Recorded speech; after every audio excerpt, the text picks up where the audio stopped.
ওসব কাঁদুনি আমার কাছে গাইতে এসো না অমল। টাকা দেখে বড় লোকের বাড়িতে ভাইকে বিক্রি করে দিলে, আমার মান সম্মানের কথা একবারও ভাবলে না। বিয়ের কার্ড ছাপানো হয়ে গেছে, গায়ের 5 জন জেনে গেছে, এখন তুমি এসছো আমার কাছে কাঁদুনি গাইতে। কত টাকা পেয়েছো ভাইয়ের বিয়ের জন্য? টাকা নয় হুজুর, টাকা নয়। আমি জানতাম না, আজকে জানলাম। আমি সজলকে তাড়িয়ে দিচ্ছি। খুব ভালো করেছো, এবার বিদায় হও। ভালো কথা, দেনার টাকাটা যত তাড়াতাড়ি পারবে শোধ করে দেবে। ছোট ভাইয়ের বড়লোক শ্বশুরকেই না হয় টাকাটা দিতে বলো, নইলে তোমাকে আমি ভিটে ছাড়া করব। দামোদর মিত্তিরকে তো চেনো, তার যে কথা সেই কাজ। খবর শুনেছো? কি হয়েছে? চাষাটা আমার কাছে এসেছিল। কোন চাষা? আরে অমল, অমল।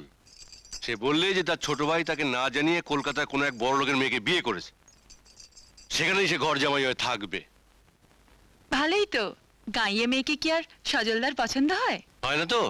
এবার বাচ্চাদন্যা টের পাবে। ধারের টাকাটা শোধ করতে বলে দিয়েছি, নইলে ভিটে ছাড়া করব। ভাগ্যিস বিয়ের নেমন্তন্ন চিঠিগুলো বিলি করা হয়নি।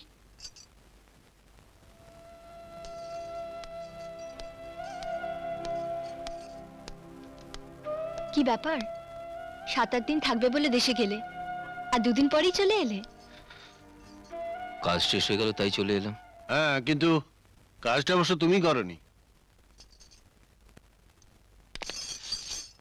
জানি আপনি আমার দাদার সঙ্গে দেখা করতে গিয়েছিলেন। হ্যাঁ, ভালো করিনি। সৎ ভাই, তার উপর এত মায়া মমতা ভালো নয়। তোমার টাকা হয়েছে দেখে এরপরে সে হয়তো গাড়ি চাপবে, কোনো কোনো টাকা চাইবে, তার থেকে বরং। বাবা, তুমি কি বলছো? ওদের বিশাল সম্পত্তি, ওর দাদা ওর কাছে কেন টাকা চাইবে? সজল তোমাকে মিথ্যে কথা বলেছিল। বিশাল সম্পত্তি তো দূরের কথা, চাষ করে ওদের পেট চলে। সে কি সজল, তুমি আমায় তো আগে সব বলনি। বলবে কি করে? বললে যে বড়লোকের মেয়ে হাতছাড়া হয়ে যাবে। ছি সজল, ভালোবাসাতেও তুমি গরিব বড় লোকের হিসেব কষেছিলে। না রিনা, তা ঠিক নয়। থাক থাক, ওসব ঠিক বিঠিকের কথা থাক। তুমি যাকে ভালোবেসেছো তাকে বিয়ে করেছো, এখন তোমায় ঠিক করতে হবে যে তুমি কি করবে। ও দু নৌকোয় পা দিয়ে তো চলবে না। হয় তোমার জীবনে রিনা থাকবে, না হয় তোমার ওই সৎ ভাইদের কাছে গিয়ে খেতে চাষ করে খেতে হবে। দু নৌকায় পা দেবার কোনো প্রশ্নই ওঠে না, কারণ আমার দাদা আমাকে তাড়িয়ে দিয়েছেন। হ্যাঁ, সে কি? তাই দেশে ফেরার কোনো প্রশ্নই ওঠে না। সত্যি তুমি জীবনে অনেক উন্নতি করবে। যে সিঁড়ি দিয়ে ওপরে উঠে ঘরে ঢুকলে সেই সিঁড়ির কথাই ভুলে গেলে? বাহ, চমৎকার।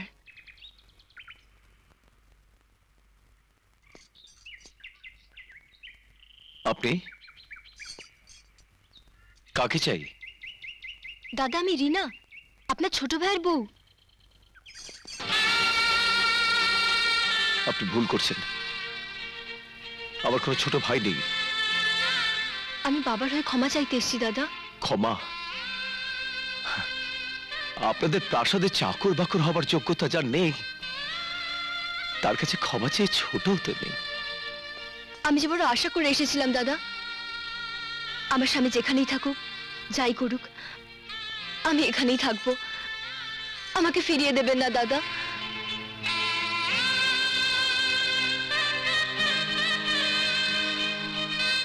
আমরা খুব গরিব, দেখছেন তো আমার পরিবারকে। আপনার মতন দামি শাড়ি গয়না ওর নেই। শুধু দেবতার মতো স্বামী আছে। হ্যাঁ, যে স্বামী দুবেলা দুমুঠো অন্ন ভালো করে খেতে দিতে পারে না।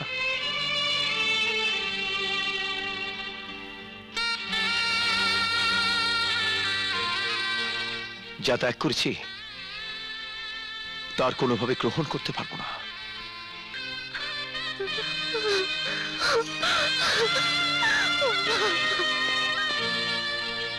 মেয়েটি খুব ভালো গো, ওকে তুমি তাড়িয়ে দিলে? হ্যাঁ দিলাম।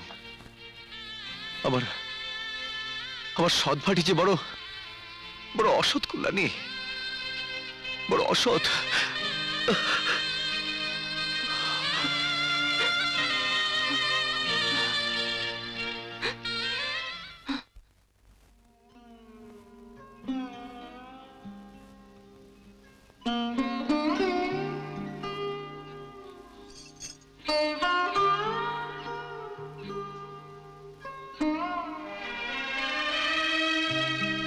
এখন শুধু সময়ের অপেক্ষা, কমপ্লিট কোমায় আছে।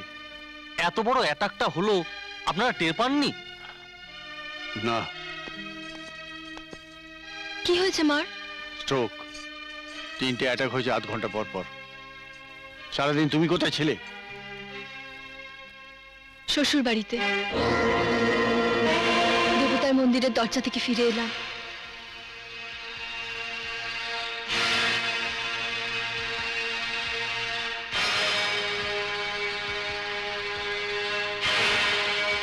ডাক্তারবাবু, মার গায়ে তো ঠান্ডা কেন?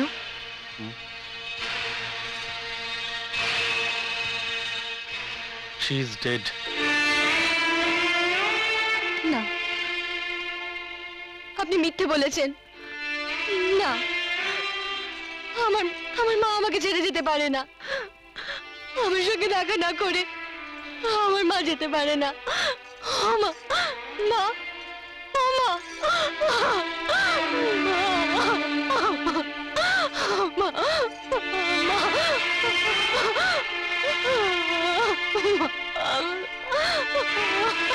তুই বাড়িতে থাকলে তোর মা বোধহয় এভাবে। দেবতার কাছ থেকে ফিরে এসেছি তো, তার দয়া পেলে মা কখনো চলে যেত না। I'll never forgive you. Never. আমি তোমাদের কাউকে ক্ষমা করব না। মা, মা, মা, মা। কল্যাণী, কি হলো? দামোদর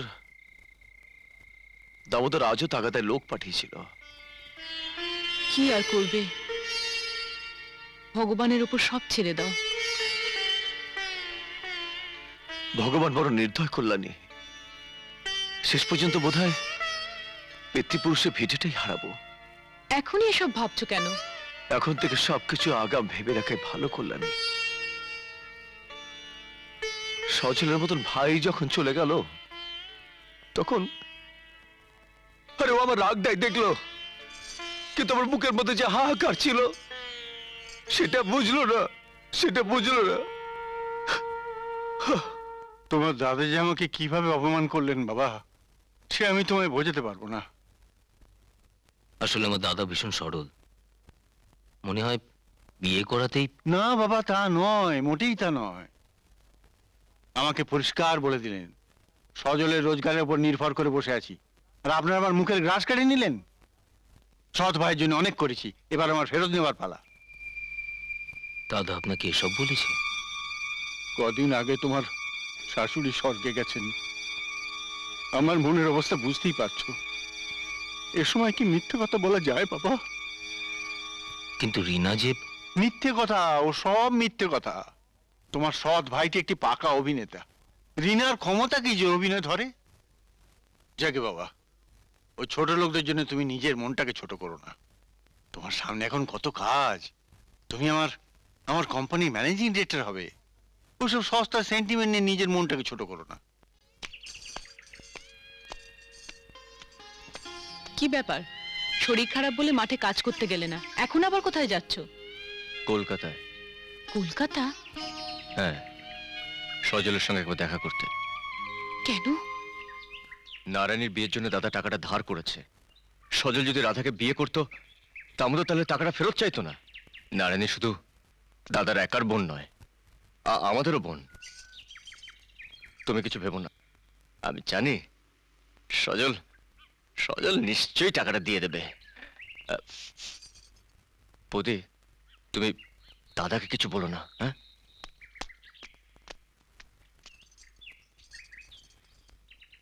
অনেকদিন বাদে আসলেন, সে কবে থেকে বলে আসছি। লেডিজ অ্যান্ড জেন্টলম্যান, ইবি ইন্টারন্যাশনালের নতুন ম্যানেজিং ডিরেক্টরের সঙ্গে আপনাদের পরিচয় করে দেওয়ার জন্যই আজকের এই পার্টির আয়োজন।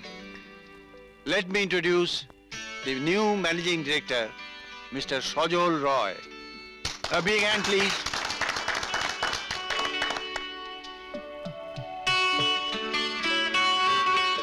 কংগ্রেচুলেশনস। Thank you.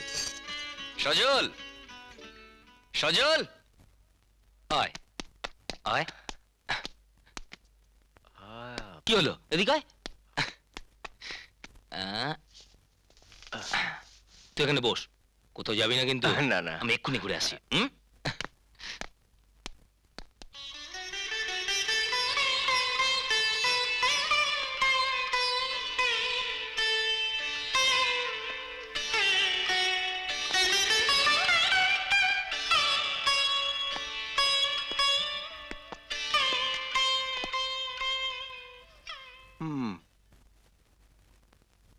তুমি সজলকে ডাকছিলে? আগে হ্যাঁ, আমি সজলের মেজদা। তাই নাকি? কিন্তু তুমি যে সজলের কথা বলছো সে তো অনেক বদলে গেছে। সে তো তোমাকে মেজদা বলে স্বীকারই করে না। বাজে কথা বলবেন না, ওই মাত্র আমাকে বসিয়ে ভেতরে। হ্যাঁ, ভেতরে গিয়েই তো আমাদের বললো যে এই ছোট সাহেব যেভাবে বলেছে সেভাবে বেটা ছেলেকে লাঠি পেটা করে গেটের বাইরে বার করতে। যা যা।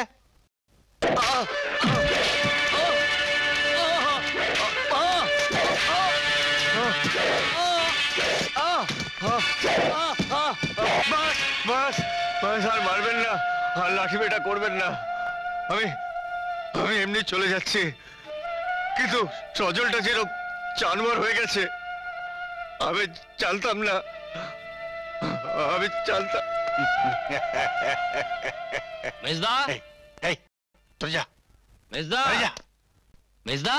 সজল, এসো বাবা, এসো। এ কি আপনি? মেজদা কোথায়? চলে গেছে। সে কি আমাকে যে কি বলবে বলেছিল? তোমাকে নয়, আমাকে আমাকে। এখন আমার কি হাল করেছে। নেহাত তোমার মেজদাতা, নইলে আমার গায়ে হাত তুলে আর তোমাকে জানোয়ার বলে ও বেটা বাড়ির গেট ফেলতে পারতো না। মেজদা আপনার গায়ে হাত তুলেছে? হ্যাঁ, আরে বোকা বোকা। ও বুঝতে পারছে না যে পেছন থেকে আসলে কলকাঠিটি নাড়াচ্ছে তোমার বড়দা। এবার এবার ওকে বাড়ি থেকে বার করে দেবে, দিয়ে নিজে একা সব সম্পত্তি ভোগ করবে। হ্যাঁ, কাল রাতে ফিরলে না কেন? সজলকে আর আমাকে ছাড়তে চায়, আমাকে দেখে ওর কি আনন্দ। আর কত দামি দামি খাবার আমি খাবো না, তবু ও আর ওর বউ আমাকে জোর করে খাওয়াবে। তা ওই টাকার কথা কিছু বললে? হ্যাঁ, পাঠিয়ে দেবে পাঠিয়ে দেবে, 2-1 মাসের মধ্যে পাঠিয়ে দেবে। আর না পাঠালে আমি নয় একবার নিজেই যাব। তোমার দাদাকে কিন্তু আমি মিথ্যে কথা বলতে পারিনি। বলেছি আমার কাছ থেকে টাকা নিয়ে তুমি সজলের কাছে গেছো। দাদা কিছু বলেনি তো? উহুম। বলিনি, এবার বলবো।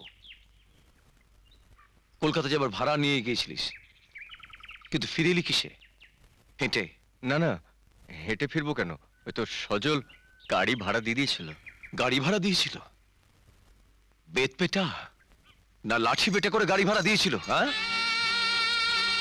মানে হতভাগা, আমার কাছে মিথ্যে কথা বলছিস? এগুলো কিসের দাগ? হ্যাঁ, কিসের দাগ? আরে আদর করে মিষ্টি খাওয়ানোর দাগ? হ্যাঁ, আমার চোখে ফাঁকি দিবি তুই? তুই বুঝিস না, তুই জানিস না কমল, ওই ওই মাঠটা তোর পিঠে পড়েনি, আমার পিঠে পড়েছে। আরে তুই আমার আদরের ভাই রে, ওরা তোকে এইভাবে মারলো। ও ভগবান, দাদা আর কত সহ্য করতে হবে আমাকে? আর কত? আমার লাগেনি রে, আমার লাগেনি।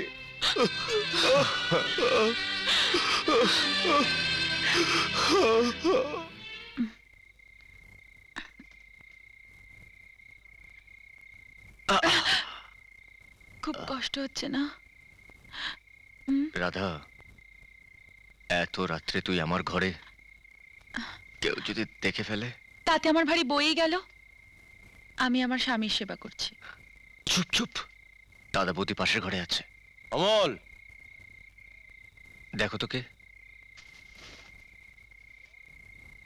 অমল, অমল,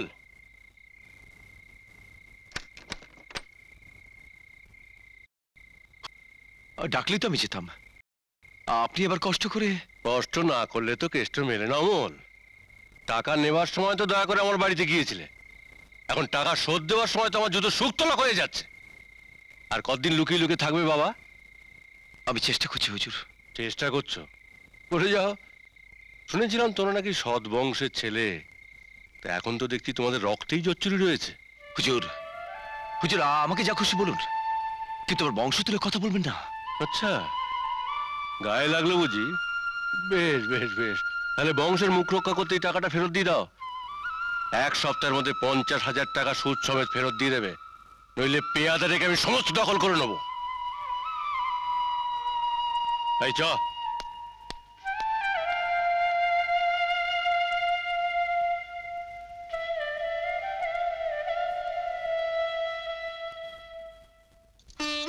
আমার বিয়েতে তুমি টাকা খরচ করতে না? ভাবো না এই টাকাটা তুমি আমার বিয়েতে খরচ করলে। পাত্রপক্ষ শুনবে কেন? কে টাকা নিল আর কার সঙ্গে বিয়ে হলো? মা, যে টাকা নিয়েছে তার আরো একটা ভাই আছে, জানো মা, তার নাম কমল। কমল? কমলের সঙ্গে তোর বিয়ে দেব? লেখাপড়া জানে না, মুখ্য। গান জানে মা, গান গেয়েই তো একদিন গ্রামের মুখ উজ্জ্বল করেছিল। সত্যি করে বলতো, কমলকে কি তুই? ভালোবাসি মা, ভীষণ ভালোবাসি। গ্রামের মন্দিরে দেবতাকে সাক্ষী রেখে আমি আমার মাথায় সিঁদুর নিয়ে নিয়েছি মা। ও আমার আমার স্বামী, আমার স্বামী মা। কিন্তু তোর বাবা যে 1 সপ্তাহ সময় চেয়ে নিয়েছেন। 1 সপ্তাহ সময় নেবার আর দরকার নেই মা। তুমি আমাকে 50,000 টাকা আর 50,000 টাকা আর 5,000 টাকা সুদ, মোট 55,000 টাকা দাও মা। আমি ওকে গিয়ে দিয়ে আসি, যাতে কাল সকালে ওর দাদার ঋণ শোধ করতে পারে মা, শোধ করতে পারে। কাঁদিস না মা, আমি দেব, আমি তোকে টাকা দেব মা। ভাগো মা, বাবা এসব কথা যেন না জানতে পারে মা, না না জানতে রে পারে। পাগলি, জানতে পারবে না।